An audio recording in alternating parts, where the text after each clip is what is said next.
Good morning, everybody. I hope you're having a great week. I hope you're enjoying the content so far. Today, we're going to cover some of my trading strategies, what I look for, how often I trade, and exactly what else is out there in this space. So we're going to get right into it today. So I hope you enjoyed the video. If you do, subscribe, give us a thumbs up, leave a comment. Okay, let's get to it. So let me show you one of my strategies. This one's called Cox Legacy Demo. This is Bitcoin all the way back to 2018. And look at that equity curve. Almost a straight line, bottom left to top right. $10,000 turns into $1.4 billion. 62% of the trades profitable. 22% drawdown. Profit factor of 2.66. And it gets better. Here's Ethereum. Same strategy, same 8 years. 28% drawdown, 82% profitable trades, and $10,000 becomes $381 trillion. That is more money than exists on planet Earth. And last, certainly not least, this is Solana, the star of the whole show. Solana's only traded since 2021, so this is its entire history. 27% drawdown. 84% profitable trades. $10,000 becomes $4.2 trillion. Look at that curve. That is almost a perfectly straight line up and to the right. So, is this the kind of strategy you're looking for? Everything I showed you is a lie. The reason I know that's because I'm the one who built it.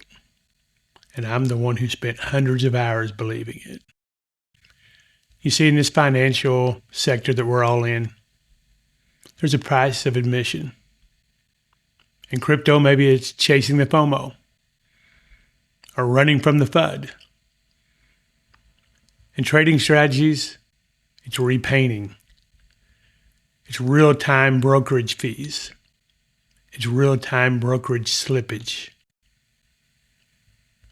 Claude, explain to him how this one works.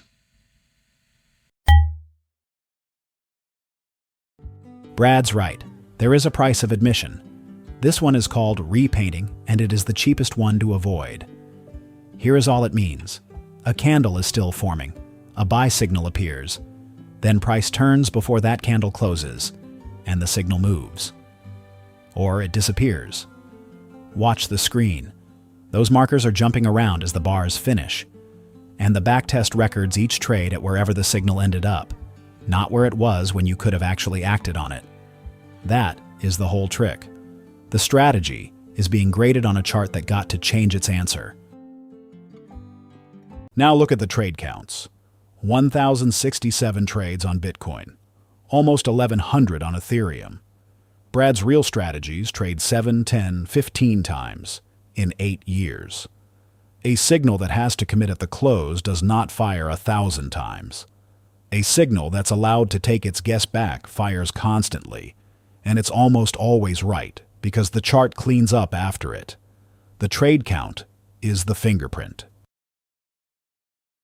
And this old strategy hides a second lie.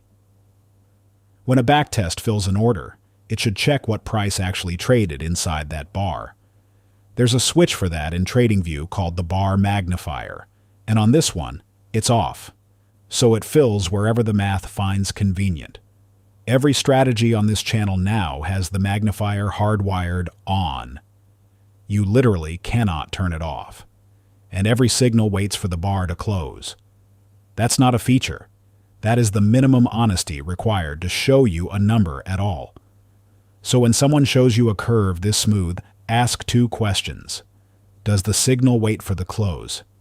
And how many trades? If it trades like a slot machine and never loses, you're not looking at a strategy. You're looking at a chart that edits its own past.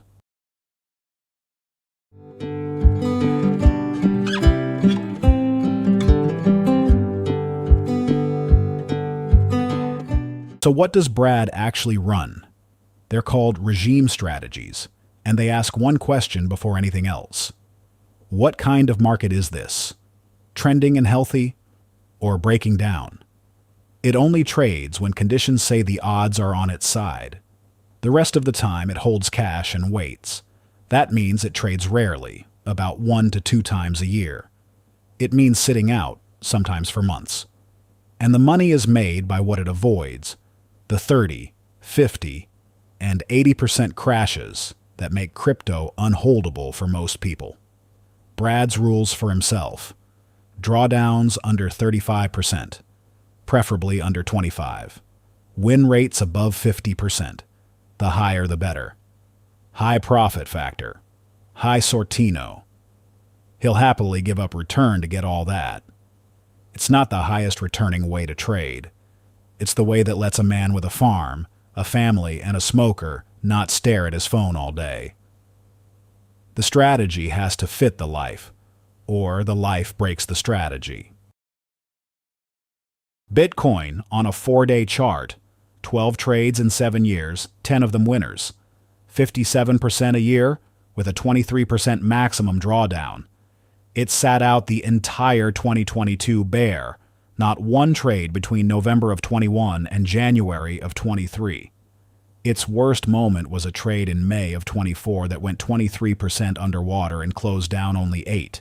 And its last act, it sold on August 17th of last year at $114,000. Bitcoin this morning is $64,000. It has been in cash ever since. Ethereum, 15 trades, 13 winners, 86%. Its biggest drawdown is a history lesson.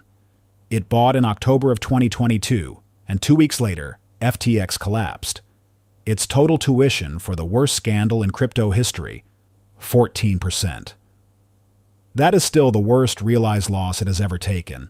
It exited September 30th at $4,500. Ethereum this morning, $18.56.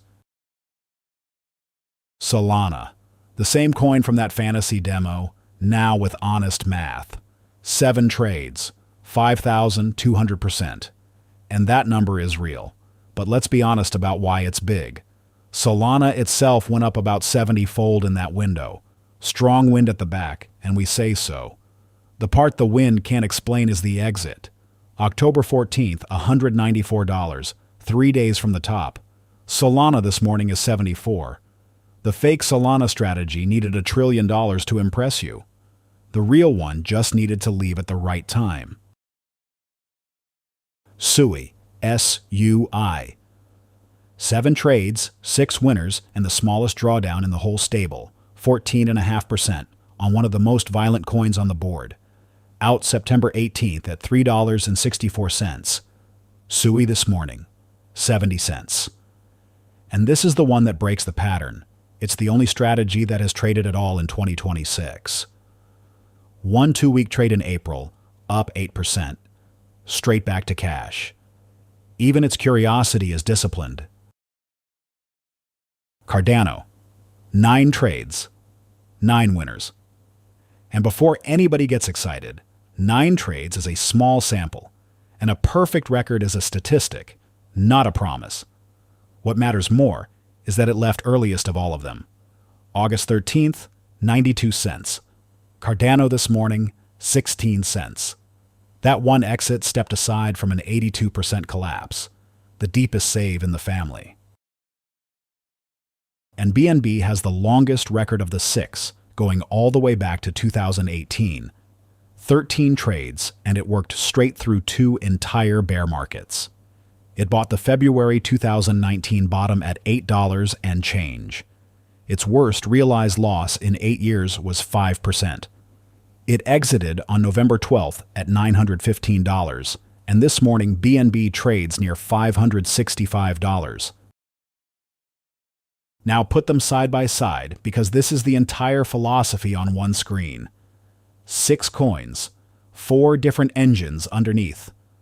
2 of those engines run a pair of coins each, so some of the math is shared, but nothing is coordinated. Every one of them fired on its own assets data, on its own day. And between August 13th and November 12th of last year, every single one of them walked off the field, each one within weeks of its own top. Then crypto fell. 38% on the mildest of them, 82% on the worst, and all 6 sat in cash. Since November, across all 6 strategies combined, exactly 1 trade. That 2-week SUI probe, up 8%, back out. Nobody predicted a crash. 6 sets of exit rules fired, and 6 sets of re-entry rules haven't. That is what a regime strategy is. Now here's the honest part. I don't always buy back cheaper than I sold it for. Actually, when I sat down and figured it, I figured probably about 60% of the time I actually bought back higher than what I sold it for. Of course, Claude counted. Turns out about 4 out of 10 times I'm buying an asset back for a higher price than I sold it at. But that's part of the toll. Claude's going to explain exactly what kind of toll we're paying. So let's put a number on that toll. 57 re-entries across all 6 coins. 39% of the time Brad paid up, and the median toll was about 9%. That's the price of an exit being early. 61% of the time he got back in cheaper, median discount 18%. But here's the part that matters. 10 times, the re-entry was 35 to 88% below where he sold. 10 crashes he wasn't holding through. That's the trade. A 9% toll now and then, in exchange for never riding an 80% collapse to the bottom. Now, for the record, all 6 of these did beat buying and holding the coin. But Brad will tell you that was never the target, and it is not the number he judges himself on. This is. Since 2018, the worst drawdown on VOO, the boring S&P 500 index fund, was 33.99% during the COVID crash. Now look at the 6. 5 of them came in under 30%. And the roughest of the bunch, Solana at 32, still landed inside what the index fund did to you in 2020 on assets that fell 80 and 90% in that same stretch. That is the whole trick. He took assets that almost nobody can actually hold and made them behave like something a person can live with. If they also grow 50% a year, that is the reward for the discipline. It was never the goal. Every backtest you have ever seen shows the gross line, before the world takes its 3 bites.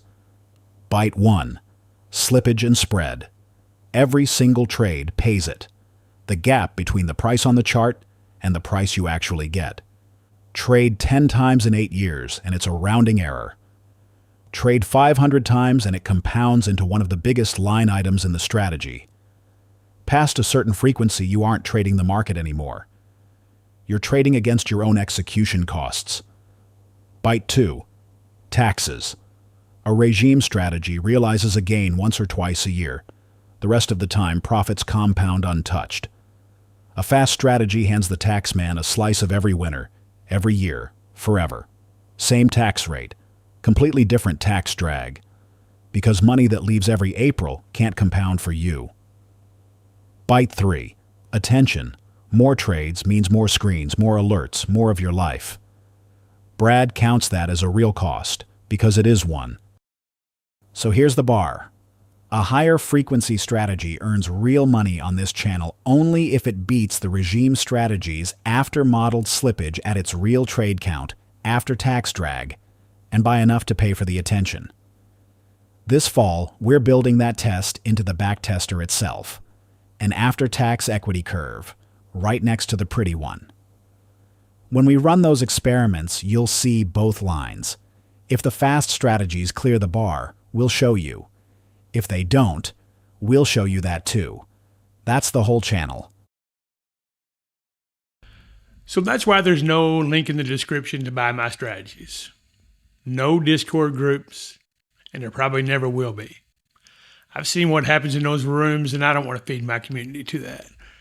If I ever do anything, and I'm going to show my age here, it may be to have some type of a website where we can have a message board, where we can share some ideas, we can build together, we can grade systems together. I can give you guys access to my teaching indicators, some of my strategies, and it'll be a safe environment for all of us.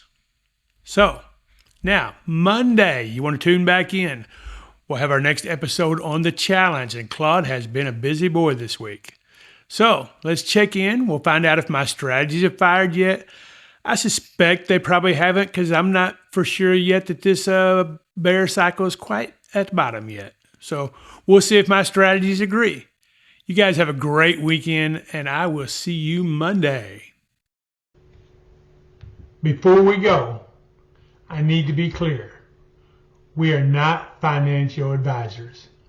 I have my own, and you should too. Everything we do is with a small slice of money we can afford to lose. Crypto and the markets are very risky. You can lose all of your money. And we will never, ever message you in the comments about opportunities.